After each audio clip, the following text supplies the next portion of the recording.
Bismillahirrahmanirrahim. Assalamualaikum warahmatullahi wabarakatuh. Sahabat keluarga, sayang keluarga dimanapun saling menjaga. Kita berjumpa kembali dengan podcast Saga yang kali ini kami mengangkat tema tentang kekerasan verbal versus kekerasan fisik. Yang mana yang kita akan bahas ini dilandaskan atas kisah nyata yang baru-baru ini menghebohkan dunia maya atau yang beredar di media-media sosial maupun media mainstreaming, yakni peristiwa ketika Chris Rock ditampar oleh Will Smith pada perhelatan Oscar yang disiarkan secara live ke seluruh penjuru dunia. Sahabat keluarga, fenomena yang sangat menghebohkan ini di mana seorang Jada Pinkett Smith, yaitu istrinya Will Smith, dibuat lelucon di atas panggung oleh Chris Rock yang ketika itu bertindak selaku salah satu pembawa acara pada ajang Oscar tersebut, di mana penampilan Jada Pinkett Smith yang saat ini dengan rambutnya yang nyaris tidak ada sama sekali akibat satu penyakit yang disebut dengan alopecia yang merontokkan, membuat rambutnya menjadi rontok, tidak tumbuh, dimakan sendiri oleh imun rambut tersebut, hormonnya. Dan kemudian Will Smith selaku suami dari Jada Pinkett Smith ini tidak terima dengan bercandaan quote-unquote, sepertinya Chris Rock ini melontarkan seperti inginnya bercanda, tapi apakah tepat bercanda dengan menyebutkan atau membercandai kondisi fisik seseorang yang itu masuk pada body shaming. Apakah itu kemudian masuk ke dalam kekerasan verbal? Dan kemudian reaksi dari Will Smith sebagai suami dari Jada Pinkett Smith ini naik ke atas panggung dan menampar Chris Rock yang mencandai kondisi fisik istrinya dan juga melakukan kekerasan fisik. Nah, sahabat keluarga, kita lihat cuplikannya berikut ini.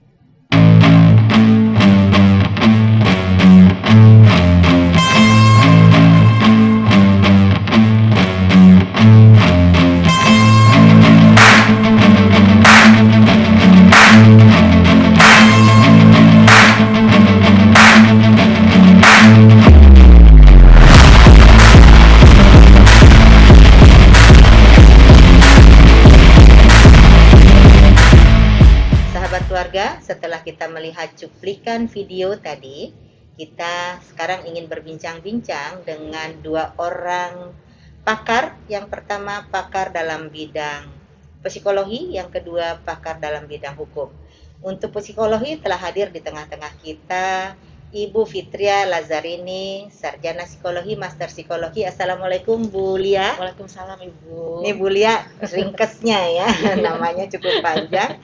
Yang kedua adalah Ibu Wulansari, sarjana hukum, master hukum, ahli hukum kita. Assalamualaikum Bu Wulan. Waalaikumsalam Ibu, sehat Ibu? Alhamdulillah. Nah, untuk mengetahui lebih jauh lagi terhadap dua orang narasumber kita ini, kita saksikan tayangan VT-nya berikut ini.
Sahabat keluarga, kita bincang-bincang yang pertama dengan Mbak Lia terlebih dahulu mengenai apa saja sebenarnya jenis-jenis kekerasan yang perlu diketahui oleh sahabat keluarga dimanapun berada. Nah Mbak Lia, Iya, apa ya bentuk-bentuk kekerasan ini dalam konteks kita di Indonesia ini? iya.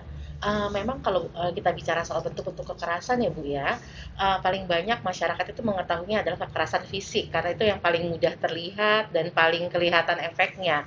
Namun selain fisik ada juga kekerasan psikis. Nah, ini biasanya dengan sikap-sikap merendahkan atau dengan, mengutarakan bercandaan-bercandaan yang mungkin, itu buat mereka yang dijadikan objek bercanda itu menyakitkan buat mereka, karena memang kena ke dirinya mereka sendiri ya, Bu, ya.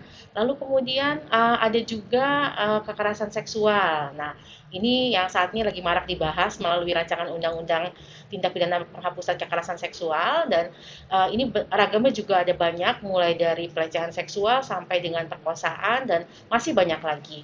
Lalu selain itu juga ada bentuk kekerasan yang lain yang ini juga kerap masyarakat kita masih abai ya, yang disebut sebagai penelantaran. Nah ini kebanyakan tuh masih menganggap bahwa yang namanya penelantaran itu ya ya saya udah kasih makan anak saya udah cukup gitu ya. Padahal selain memberi makan, kita perlu juga ada asah dan asihnya seperti itu. Nah ada juga yang disebut juga sebagai kekerasan ekonomi. Cuman kalau di Undang-Undang PKDRT dia sampai masuknya dalam penelantaran Ibu. Nah kurang lebih seperti itu Oh, luar untuk biasa bentuknya. ya. Ini kita Mm-mm, juga barangkali dari antara sahabat keluarga banyak juga yang baru tahu. mm-mm. Dikelompokkan menjadi 4 kelompok besar tadi jenis-jenis kekerasan termasuk penelantaran. Iya, Jadi penelantaran dan juga kekerasan psikis yang dilakukan biasanya melalui verbal itu yang sering masih belum optimal mendapatkan perlakuan yang semestinya. Kalau yang tadi kekerasan fisik kan kelihatan, mm-mm. kekerasan seksual juga kelihatan. Tapi ada dua jenis kekerasan ini yang ayo kita tanyakan ke Mbak Wulan ini. Kalau dari segi hukumnya sendiri, di antara 4 jenis kekerasan yang tadi dijelaskan oleh Mbak Lia itu, untuk hukum positif yang sekarang ini ada di Indonesia seperti apa ya Mbak Wulan? Ya mungkin sahabat keluarga ingin tahu juga Iya, nih. iya, betul sekali tadi ya dari berbagai jenis kekerasan ini yang hampir seringnya tidak diketahui oleh masyarakat itu yang tidak tampak gitu ya. Nah, berkaitan dengan pengaturan hukum untuk kekerasan yang bersifat psikis ataupun verbal dilakukan, ini ada berbagai sudut pandang nih Bu. Untuk hal yang sifatnya kekerasan verbal ini diatur dalam hukum biasanya itu kalau diatur di dalam kitab undang hukum pidana itu berkaitan dengan pencemaran nama baik, penghinaan, bahkan sampai dengan pengancaman gitu ya. Itu apa namanya jenis-jenis kekerasan verbal yang diatur di dalam hukum pidana. Namun untuk konteks yang menyasar kepada objek anak gitu ya, tidak hanya dilihat dari bentuk peristiwanya pencemaran nama baik ataupun juga penghinaan ataupun hanya pengancaman saja, tetapi ketika anak ini memiliki dampak psikis gitu ya akibat dari kekerasan yang tidak dalam bentuk fisik, itu seluruh peristiwa itu sudah bisa dikategorikan sebagai bentuk tindak pidana. Jadi ini ada perbedaan angle untuk yang menjadi korban adalah anak, tidak dilihat dari peristiwanya apa dan bentuknya apa, tetapi melihat apakah ada dampak psikis atau tidak terhadap anak tersebut. Ketika ada, maka itu sudah masuk kepada kategori tindak pidana anak. Tapi untuk yang menyasar kepada orang dewasa masih diklasifikasikan dengan bentuk-bentuk yang tadi sudah saya paparkan. Mungkin itu Ibu gambarannya sedikit. Terima kasih ya. Terima kasih ini Bu Mbak Ulan. Nah, ini kan ada faktor usia ya, gender korban. Jadi usia dewasa, ada usia anak juga, lalu kemudian dampak terhadap dirinya. Kalau tadi itu kalau luka ataupun hal yang menyangkut fisik itu gampang sekali dikenali, tapi yang menyangkut psikis ini ya. Nah, Mbak Lia, kembali ke Mbak Iya. Lia. Ini tadi kan kalau ada satu kalimat yang menyebutkan kalau sudah ada dampak psikis ke anak, maka itu akan kemudian bisa dituntut pidana. Iya, Ukuran dampak psikis ini gimana ngukurnya nih? Bagaimana kita bisa mengetahui bahwa itu sudah berdampak secara psikis, iya. utamanya kepada anak-anak? Ya, untuk mengetahui ada tidaknya dampak psikis, memang biasanya kita akan melihat gambaran perilakunya sebelumnya atau karakteristik pribadinya sebelumnya dan sesudah terjadinya kejadian. Nah, biasanya itu memang kami kalau di UPTP 2TP2A itu akan melakukan pemeriksaan psikologis, Ibu. Nah, pemeriksaan psikologis ini memang memerlukan prosedur yang lebih terstruktur, yang memang ya, nanti akan mengandalkan proses wawancara, observasi, dan juga proses pemeriksaan psikologis dengan menggunakan alat tes psikologi untuk melihat apakah ada dampak yang muncul pada anak tersebut.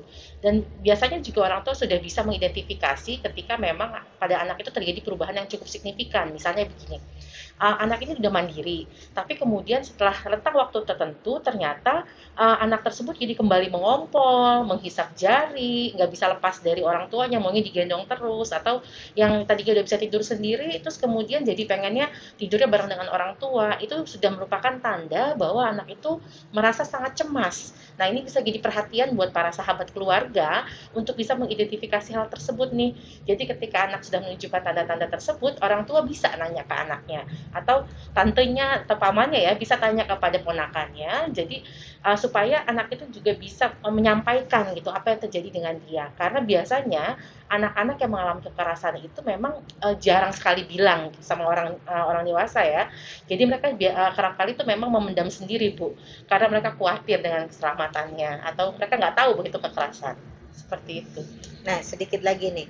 Ini di samping tadi itu sudah dijelaskan ada perubahan perilaku yang kita bisa amati secara fisik juga, perubahan perilaku anak ini.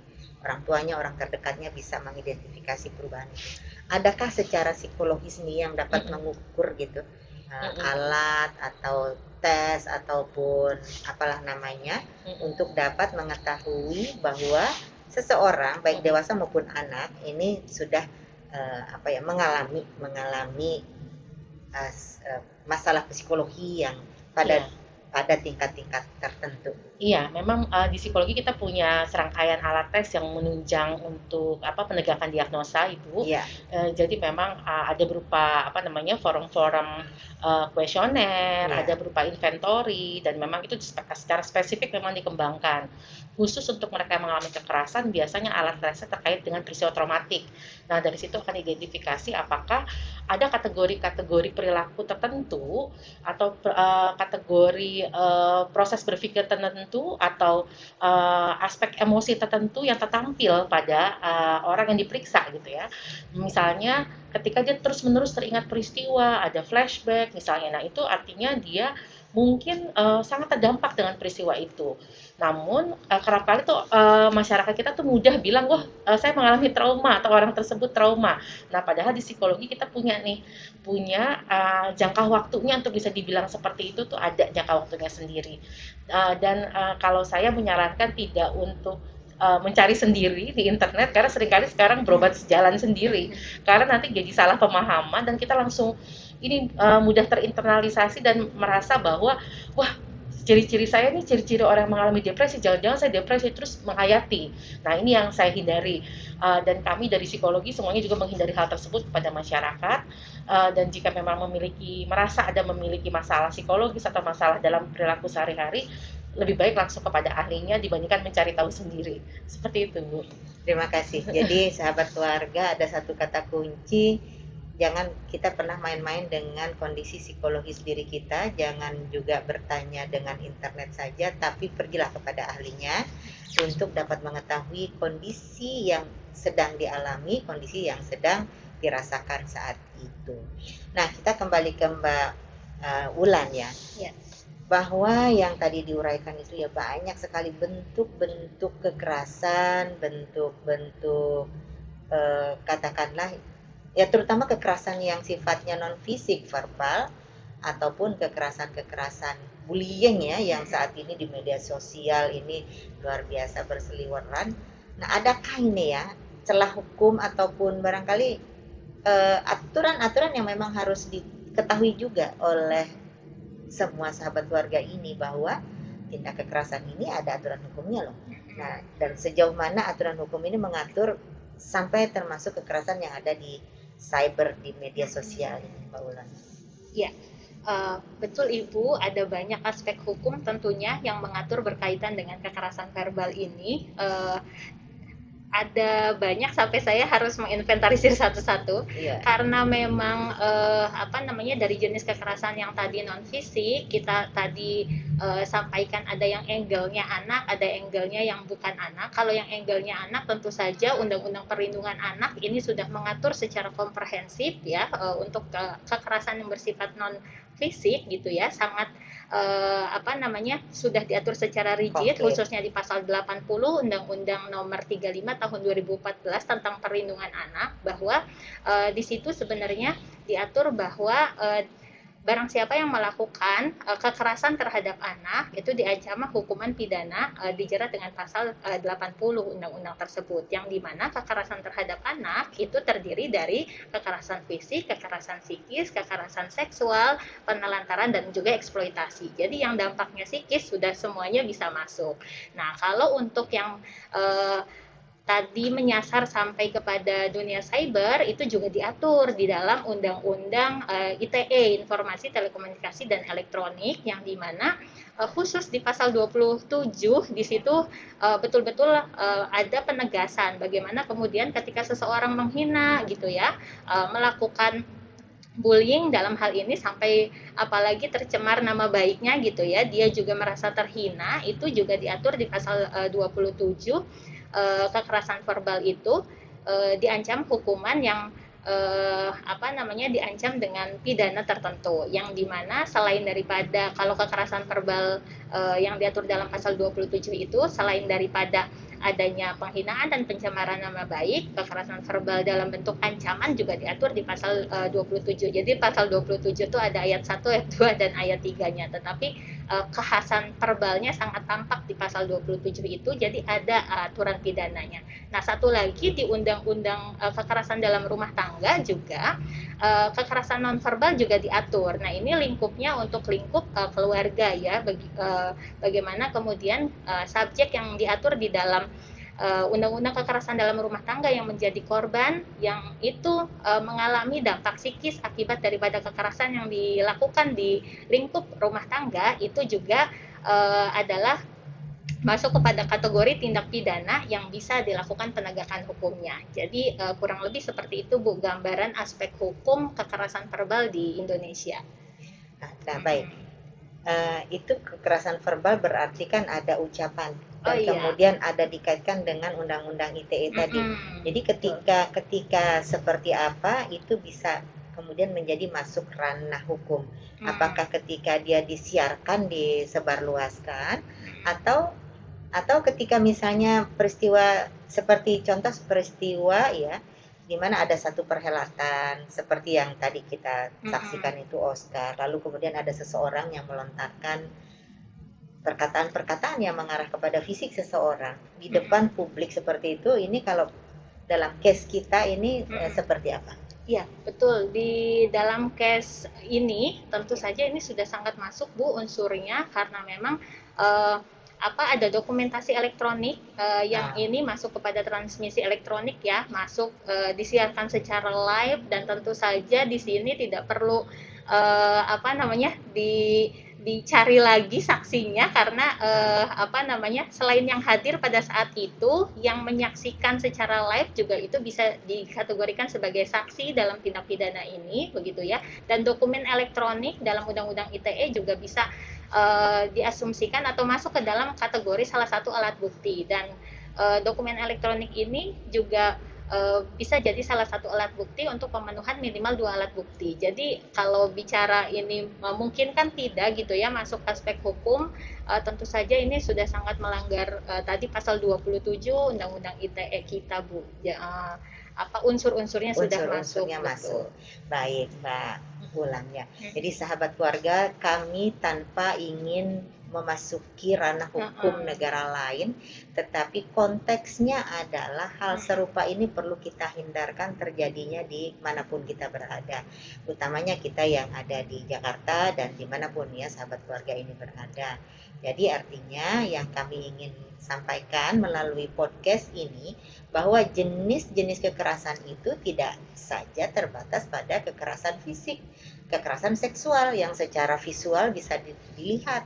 Tapi kekerasan itu juga ada yang berbentuk verbal, ada yang berbentuk penelantaran. Ini yang juga perlu kita hindarkan bersama untuk tidak dilakukan dan jangan jadi pelaku, jangan jadi korban juga. Nah, sahabat keluarga, saya kembali lagi kepada kedua orang narasumber kita, ini Mbak Lia terlebih dahulu. Mbak Lia nih, kalau sudah ada nih kumpulan anak-anak muda, iya, kaum millennials, seringkali kita melihat mereka itu kalau ada seseorang lewat, apalagi perempuan, tergerak untuk apakah memanggil, apakah bersiul-siul, ataukah misalnya cewek gitu dan sebagainya. Ini dalam hukum kita ya, hal semacam ini ataupun secara psikologis ya, psikologis ini tuh termasuk kekerasan kah atau seperti apa, atau apalagi yang perlu diketahui oleh kaum milenial, sahabat keluarga dimanapun berada nih? Kalau memang dari kita melihat ya dari aspek apakah dia masuk kekerasan atau bukan, ya itu jelas masuk karena memang ketika dia melakukan tindakan tersebut adalah tindakan yang sifatnya untuk merendahkan pihak lain, ketika memanggil cewek atau bersiul-siul gitu ya, atau menyapa dengan salam gitu ya, tapi sebetulnya salamnya lebih karena untuk iseng tapi bukan untuk betul-betul menyapa gitu, seperti itu. Nah, itu bisa masuk ke dalam kekerasan. Nanti mungkin Mbak Wulan bisa menjelaskan lebih lanjut dari aspek hukumnya. Namun kalau bicara dari aspek psikologis, kalau kita melihat itu pada korbannya menimbulkan rasa tidak nyaman, tidak aman ketika dia lewat. Jadi dia akan mikir, aduh itu banyak orang di situ, nanti saya aman nggak ya lewat situ? Jangan-jangan nanti saya disiulin. Habis disiul, terus kemudian kalau saya dicolek bagaimana? Nanti kalau mereka kemudian melakukan tindakan yang lebih jauh dari itu seperti apa? Nah, itu yang kerap kali dialami oleh korbannya, karena mereka sendiri nggak nyaman ketika memang buat perempuan itu ketika bagian tubuhnya itu dijadikan objek seksual, buat mereka sangat tidak nyaman. Nah, sayangnya memang bagi sebagian besar masyarakat Indonesia masih melihat masalah ini adalah sebagai itu kan kita kan ramah berbahasa basi yang kayak begitu, padahal itu tidak masuk dalam kategori tersebut gitu ya. Mungkin juga karena kita selama ini dipaparkan dengan tayangan-tayangan di mana perempuan kerap kali dijadikan objek dan ini dibawakan dalam setting yang komedi. Nah, itu yang menjadi seringkali kebablasan tuh, jadi dianggapnya bercanda padahal sudah masuk ke ranah kekerasan. Nah, seperti itu Bu kalau dari aspek Terima kasih nih Mbak Lia. Nah, sahabat keluarga, tadi ada satu poin penting dari pesannya Mbak Lia, bahwa seringkali perempuan itu kan diposisikan dalam perspektif bercandaan. Saya menghimbau melalui podcast Saga kali ini kepada siapapun influencer, pelaku seni, dan juga siapapun ya yang sering sering tampil, public figure dan sebagainya, sering tampil bersama-sama dengan perempuan, janganlah perempuan ini dijadikan bahan bercandaan. Karena kalau ini ditonton oleh banyak orang, bahan bercandaan ini bisa dianggap sebagai melegitimasi tindakan-tindakan tersebut, yang sebenarnya kalau di dalam ranah psikologis, hal itu sudah menyangkut ranah yang tidak diperbolehkan karena bisa berdampak pada perubahan psikologis ataupun efek psikologis seseorang. Dalam konteks ketika itu tidak dalam satu frame bercanda. Kalau dalam satu grup bercanda, grup komedi apa dan sebagainya memang sudah disetting. Tetapi kalau settingnya ini menyangkut hal-hal yang juga secara psikologis batas-batasnya itu tidak semestinya, harusnya juga itu dihindarkan agar tidak ditiru oleh masyarakat lainnya. Ketika settingnya tidak berkomedi, ini orang saling tidak mengenal, hal itu ditiru, dilakukan, maka itu bisa menyakitkan, bahkan bisa berdampak psikologis yang lebih dalam. Nah, kita sekarang mendengarkan yuk dari aspek hukumnya dari Mbak Wulan. Seperti apa ini Mbak Wulan, orang catcalling, orang yang tadi itu melakukan bercandaan dan menjadikan perempuan ini menjadi objek. Iya. Ya, baik Bu, terkait dengan catcalling ini, wah ini fenomena yang memang sangat sering terjadi di masyarakat begitu ya. Lagi-lagi untuk aspek hukum, kita melihat dari hukum positif yang berlaku saat ini memang ada perbedaan lagi-lagi untuk anak dan juga orang dewasa. Kalau untuk anak, ini sudah sangat komprehensif aturan hukumnya, sangat memungkinkan situasi seperti ini, itu adalah masuk kepada tindak pidana terhadap anak, seperti yang tadi saya jelaskan, melihatnya adalah dampak psikisnya gitu ya, ketika situasi yang tadi disampaikan oleh Mbak Lia itu dirasakan oleh anak, tentu itu sangat memungkinkan untuk bisa dimasukkan kepada unsur anak mengalami dampak psikis akibat daripada peristiwa tersebut.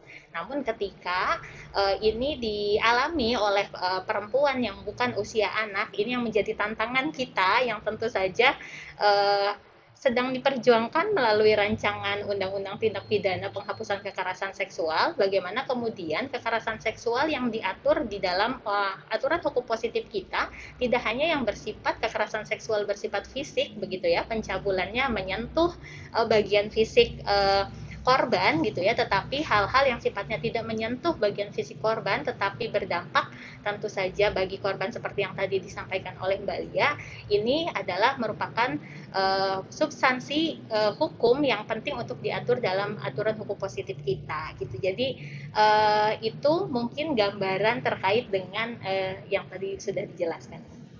Baik Mbak Lia dan juga Mbak Ulan, terima kasih nih sahabat keluarga. Anak itu usianya 18 tahun ke bawah. Nah, jadi kalau yang mengalami peristiwa catcalling ini usianya masih di bawah 18 tahun, 1 hari kurang sebelum ulang tahun ke-18 ya. Betul. Jadi 1 hari sebelum ulang tahun ke-18 itu masih kategorinya anak, maka hukumnya sudah sangat jelas. Catcalling itu bisa dikategorikan pidana dan hukumnya sangat jelas. Nah, ketika itu dialami oleh yang usianya di atas 18 tahun, perempuan di atas 18 tahun, ini yang saat ini sedang diperjuangkan melalui RUU penghapusan tindak kekerasan seksual yang tidak saja secara fisik kekerasannya, tapi verbal tadi itu juga masuk. Jadi sahabat keluarga, ini makanya kita mulai berhati-hati dalam kita melontarkan kata-kata, dalam kita melontarkan bercandaan, apalagi terhadap orang yang kita tidak kenal di sekitar kita. Sahabat keluarga, ada lagi fenomena yang sering juga kita saksikan di mana korban tindak kekerasan perempuan ini malah sering dipersalahkan. Yang disalahin bajunya lah, yang disalahin make up-nya lah, atau penampilannya atau yang lainnya. Victim blaming. Ini hal yang sebetulnya tidak bisa juga kita biarkan begitu saja. Nah, kita sekarang coba tanya ya ke Bu Mbak Lia nih. Iya. Itu victim blaming itu fenomenanya itu seperti apa ya, Bu Lia, dan kita bagaimana untuk tidak terus-menerus melakukan victim blaming? Iya. Ini victim blaming memang sebetulnya banyak dialami oleh mereka yang sebetulnya memang punya masalah ya atau menjadi korban kekerasan. Dan ini juga seringkali dialami oleh mereka yang melakukan upaya bunuh diri, itu seringkali mengalami victim blaming. Dianggap kurang iman lah, apa dan segala macamnya. Lalu pada korban kekerasan, victim blaming juga menjadi menjadi faktor yang sangat mempengaruhi kondisi psikologisnya korban. Kenapa? Karena memang ketika dia mengalami kekerasan, kondisi psikologisnya sudah drop, terus kemudian ketika dia mencari bantuan atau cerita dengan orang di sekitarnya justru dipersalahkan. Nah, itu makin bikin drop lagi. Nah, sikap untuk menyalahkan korban seperti ini justru malah menambah berat kondisi psikologisnya korban. Nah, ini juga kan seringkali banyak yang menyalahkan korban kekerasan seksual itu akan disalahkan pulangnya sih malam gitu ya. Pakaiannya sih yang terbuka atau dandanannya seperti yang tadi Ibu sampaikan ya. Namun hasil risetnya sendiri yang dilakukan di Jakarta oleh organisasi perempuan yang memang concern dalam isu pelecehan seksual di tempat umum, itu malah menunjukkan data bahwa pelecehan atau kekerasan seksual di tempat umum itu lebih banyak terjadi di jam-jam sibuk, yaitu jam-jam pagi hari atau jam-jam sore menuju pulang dari kantor gitu ya. Lalu yang kedua, ketika dicek pakaiannya, ternyata yang paling banyak jadi korban itu adalah pakaian yang justru tertutup dibandingkan yang lebih terbuka. Nah, ini kan jadi sebetulnya kita nggak bisa beralasan lagi bahwa yang salah adalah perempuannya. Nah, sikap victim blaming ini biasanya berangkat dari anggapan bahwa kalau ada dunia ini aman, sehingga ketika ada seseorang yang mengalami musibah kekerasan seksual itu karena dianya gitu. Itu yang seringkali muncul di masyarakat, dan tidak hanya di Indonesia sebetulnya Bu, tapi di banyak negara juga seperti itu. Dan ini yang sebaiknya memang kita sebagai sesama manusia, kita ingin mendukung satu sama lain atau keluarga kita sendiri, baiknya kita memberikan dukungan supaya korban memang bisa bangkit dari permasalahannya, dan yang salah itu adalah pelaku kekerasannya, bukan korban kekerasannya. Seperti itu. Yang salah pelaku, bukan korban. Ini agar menjadi cara pandang, cara pikir kita bersama seluruh masyarakat, sahabat keluarga dimanapun berada. Jangan pernah kita melakukan victim blaming, bahwa terjadinya tindak kekerasan ini adalah sebuah tindakan yang tidak bisa ditoleransi. Zero tolerance to violence. Tidak pernah kita bisa toleransi terhadap kekerasan apapun itu. Yang salah pasti pelakunya, pelaku kekerasan itu sendiri. Survei sudah membuktikan bahwa kekerasan apapun itu ya, terutamanya kekerasan seksual, itu korbannya bukan karena berpakaiannya, juga bukan karena dandanannya, tapi karena mentalitas pelakunya. Ini yang tadi dikemukakan oleh Mbak Lia. Nah, sekarang dari perspektif hukum ya, kita coba dengarkan Mbak Ulan untuk hal-hal semacam ini, victim blaming ini, itu kira-kira kalau relevansinya dengan aspek hukumnya seperti apa ya? Iya. Betul sekali, terkait dengan victim blaming sangat memungkinkan Bu, ini terjadi malah dalam proses hukum begitu ya, dalam proses hukum di mana dilakukan proses penyelidikan, penyidikan yang di situ ada setting BAP begitu ya, di mana penyidik menanyakan kepada korban terkait dengan peristiwa yang dialami. Dari pertanyaan-pertanyaan yang dilontarkan itu justru pada posisi yang memposisikan korban itu seperti yang tadi Mbak Lia sampaikan gitu ya, dan itu tidak hanya statementnya keluar dari masyarakat secara umum, bahkan dalam fenomenanya juga terjadi di beberapa aparat penegak hukum yang itu masih belum mempunyai perspektif yang baik terhadap korban. Maka dari itu penting sebenarnya untuk korban juga dilakukan pendampingan secara hukum gitu ya, agar hal-hal seperti ini bisa terantisipasi, minimal korbannya mengetahui ketika ada pertanyaan-pertanyaan seperti itu adalah hal yang mungkin saja terjadi, atau setidaknya ketika dilakukan pendampingan, pendamping akan mengingatkan begitu ya kepada aparat penegak hukum bahwa pertanyaan-pertanyaan tersebut tidak pantas untuk disampaikan kepada korban. Nah, itu mungkin Bu yang dari aspek hukum dalam proses hukum sangat mungkin terjadi. Dan di rancangan undang-undang tindak pidana kekerasan seksual ini gitu ya, bagaimana kemudian pengarus utamaan meminimalisir victim blaming itu dimuat secara substansi gitu ya, bagaimana kemudian penyidik ataupun aparat penegak hukum harus punya perspektif yang baik dalam terhadap korban. Maka dari itu dalam proses penanganan hukum gitu ya, pertanyaan-pertanyaannya itu tidak masuk kepada kategori victim blaming gitu. Itu harapannya sih. Ya, terima kasih. Ini saya juga berharap kepada pihak manapun yang nantinya akan terlibat dalam proses menangani korban-korban tindak kekerasan terhadap perempuan dan anak, baik itu psikolog, baik itu juga hukum dan juga para penegak hukum, agar mengedepankan kaidah-kaidah yang memang faktualnya terjadi, juga kaidah-kaidah untuk penanganan dan juga penyembuhan korban itu sendiri, serta penanganan korban ini dengan baik, dan juga treatment terhadap pelaku agar tidak menjadi preseden untuk perilaku-perilaku dan menimbulkan korban-korban lainnya. Nah, kalau tadi kita sudah mendengar bahwa adanya pendampingan hukum untuk aspek hukum, tentu juga terhadap yang sudah terlanjur jadi korban ini, Mbak Lia, ini tentu juga ya perlu juga pendampingan psikologi, apalagi secara psikologi ini kan dideteksinya tuh tidak semudah kita mengetahui adanya luka fisik misalnya, tapi luka psikis ini kan sangat mendalam. Nah, untuk pendampingan psikologis ini ya, agar baik korban maupun keluarganya ini dapat berperilaku atau memperlakukan korban ini sebagaimana semestinya dan seharusnya, hal-hal apa yang ingin disampaikan kepada sahabat keluarga? Iya, sahabat keluarga untuk pendampingan psikologis justru yang paling manjur itu adalah dari keluarga itu sendiri. Ketika keluarga bisa support, bisa memberikan dukungan penuh kepada anggota keluarga yang menjadi korban, itu sudah mampu sudah memberikan porsi yang sangat besar untuk penyembuhan atau pemulihan dari korban itu sendiri. Nah, selain itu memang ada hal-hal di mana ketika situasinya begitu kompleks dan memang dihayati begitu mendalam oleh mereka yang mengalaminya, mungkin anggota keluarga kita itu memang sudah perlu untuk penanganan profesional. Jangan ragu untuk mendatangi ahli kesehatan mental, baik itu pekerja sosial yang memang fokus pada kesehatan mental, psikolog ataupun psikiater, karena memang sedang perlu dibantu gitu. Selama ini ada kekhawatiran kalau ketemu dengan ahli kesehatan mental itu, oh jangan-jangan saya ada gangguan jiwa dan segala macamnya. Jangan khawatir, memang kita sedang lagi perlu dibantu.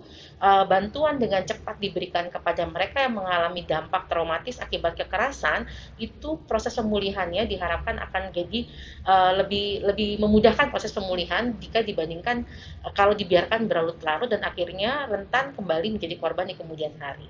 Kurang lebih seperti itu, Ibu. Terima kasih Mbak Lia. Sahabat keluarga, salah satu kata kunci tadi, datanglah kepada ahlinya. Jadi apalagi kita sedang butuh pertolongan, jangan malu untuk mengatakan bahwa sedang butuh pertolongan. Nah, ketika kita sedang butuh pertolongan, datang kepada ahlinya itu juga salah satu kata kunci yang perlu kita pahami bersama. Datang kepada ahlinya ini bisa saja sarana-sarana pemberi pelayanan terdekat ada di puskesmas. Kalau di Jakarta ini juga memiliki psikolog. Kemudian jika memang sudah perlu melaporkan tindak kekerasan yang dialami, bisa datang ke sarana pelayanan kami di P2 TP2A, dan ahli-ahlinya sekarang ini hadir di tengah-tengah kita. Mbak Ulan ini ahli hukum, Mbak Lia itu ahli psikologi, bahkan beliau adalah seorang psikolog klinis. Nah, sahabat keluarga, kita bisa diakses melalui Jakarta Siaga 112 dan juga bisa melalui chat WhatsApp 24 jam unit reaksi cepat P2TP2A di 0813 176 17622. Jangan ragu untuk melaporkan apabila melihat, mengetahui, dan juga menyaksikan adanya tindak kekerasan. Konteksnya adalah menyelamatkan korban. Sahabat keluarga, dalam berbagai kesempatan kami tidak bosan-bosan mengingatkan, tidak bosan-bosan menghimbau, jangan pernah ragu dan jangan juga pernah takut untuk melapor jika mengetahui ada tindak kekerasan. Seringkali ketakutan ini khawatir dilaporkan balik oleh pelaku. Jangan pernah takut seperti itu karena sudah dijamin oleh undang-undang. Saksi dan korban tindak kekerasan itu akan diberikan perlindungan. Apalagi kami di DKI Jakarta sudah melakukan kerjasama dengan Lembaga Perlindungan Saksi Korban LPSK. Jadi keselamatan saksi, keselamatan korban ini dilindungi dan dijamin. Jangan pernah takut untuk melapor.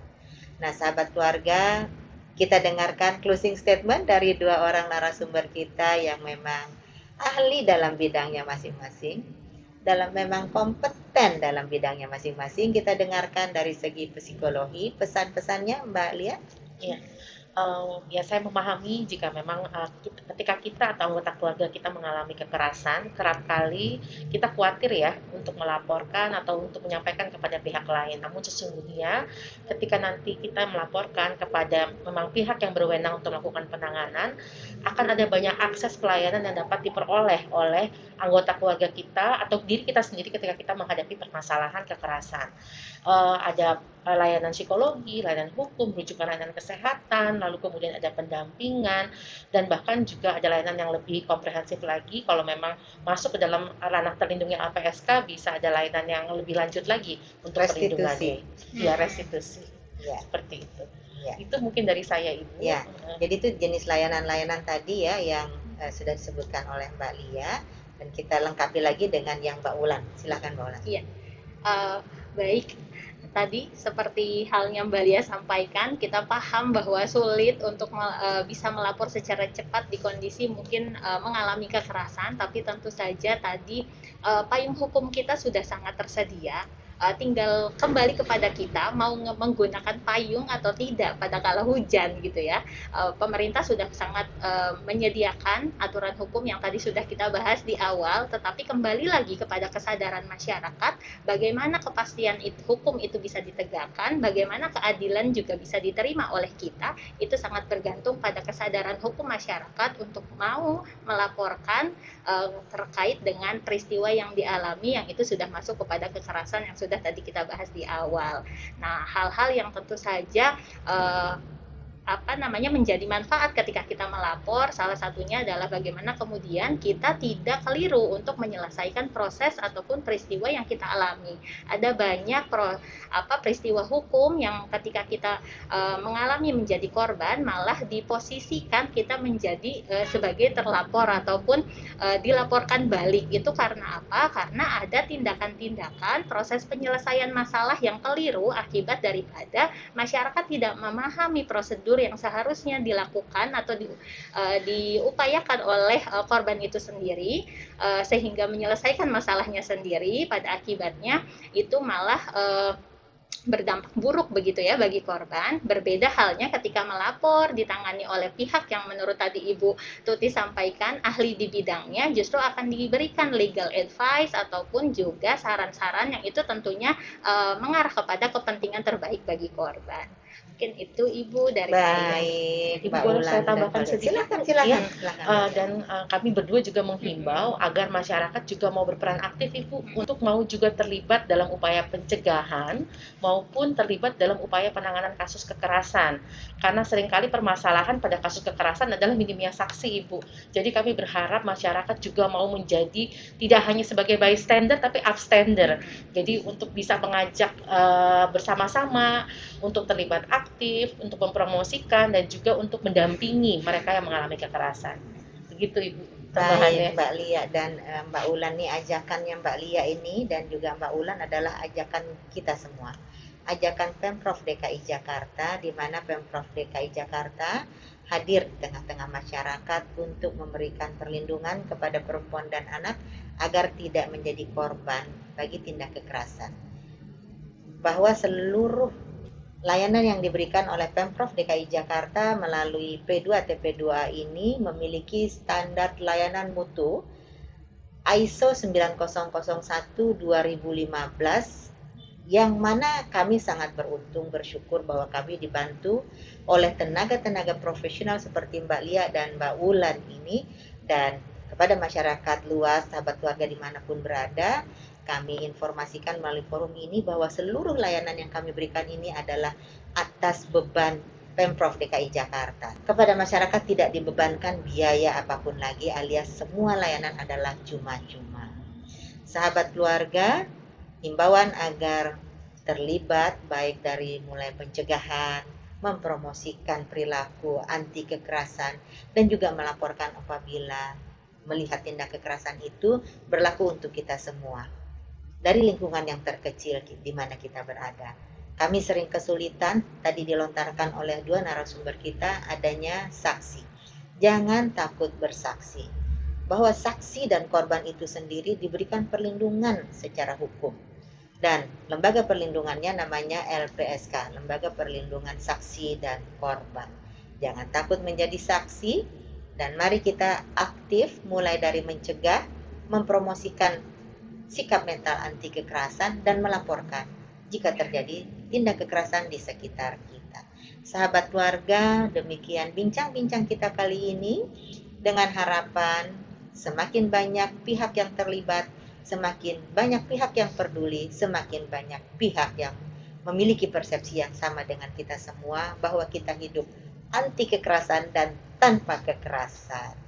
Demikian podcast Saga kita kali ini. Saksikan tayangannya setiap hari Rabu, premier pukul 14 di channel YouTube Tuti Kusumawati, dan apabila tertinggal pada premiernya, tentu saja masih bisa menontonnya sepanjang waktu. Jangan lupa subscribe, like, komen, dan juga share ke sebanyak mungkin sahabat keluarga lainnya agar semakin banyak sahabat keluarga yang dapat mendapatkan manfaat dari podcast Saga kita kali ini. Saya bersama Mbak Ulan dan juga Mbak Lia undur diri. Terima kasih. Assalamualaikum.